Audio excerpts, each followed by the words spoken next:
السلام عليكم ورحمة الله وبركاته، عاملين إيه؟ يا رب تكونوا بخير، كل سنة وأنتم طيبين. تعالوا النهارده نعمل شوية بيتي فور بالشوكولاتة بالفانيليا. عايزة أقول لكم كان عبارة عن حاجة هشة أوي، ناعمة في نفس الوقت وسهل جدًا، الخطوات بسيطة. تابعوا معايا الفيديو للآخر.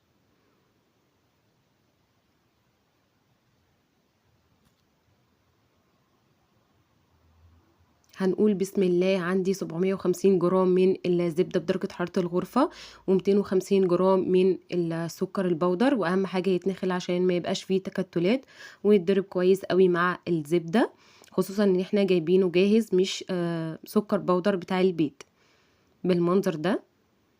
نيجي بقى الخطوة الأهم، وهي ضرب الزبدة مع السكر كويس قوي. كل ما تضربي السكر والزبدة والحجم بتاعها يتضاعف والزبدة تبقى فاتحة قوي، كده اضمني ان البيتي فور معاكي هيبقى ناجح قوي قوي قوي بالمنظر ده، حتى تحس انك اتحول لكريم شانتيه من كتر ما هو حجمه تضاعف.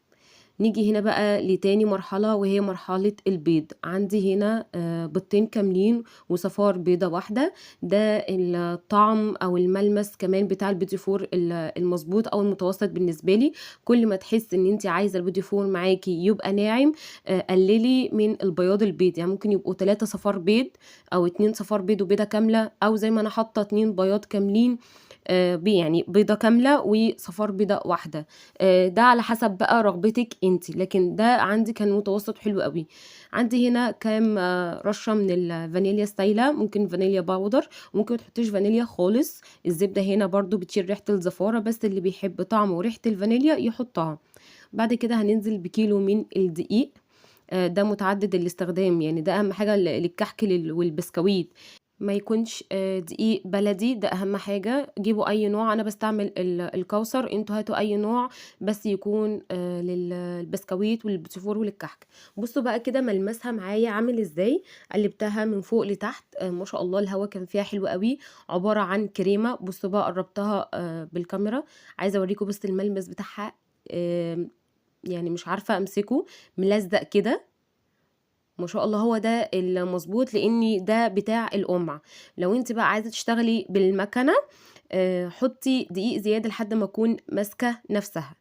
بعد كده نقسم العجينه لنصين، نص فانيليا وهنحط نص كاكاو، وهنحط معاها قطعه من الزبده، وهنقلب بالمنظر ده لحد ما تندمج معانا، ونوصل لل الشكل المظبوط بتاع الكاكاو على حسب رغبتك انت، يعني تقيل قليل خفيف متوسط على حسب رغبتك.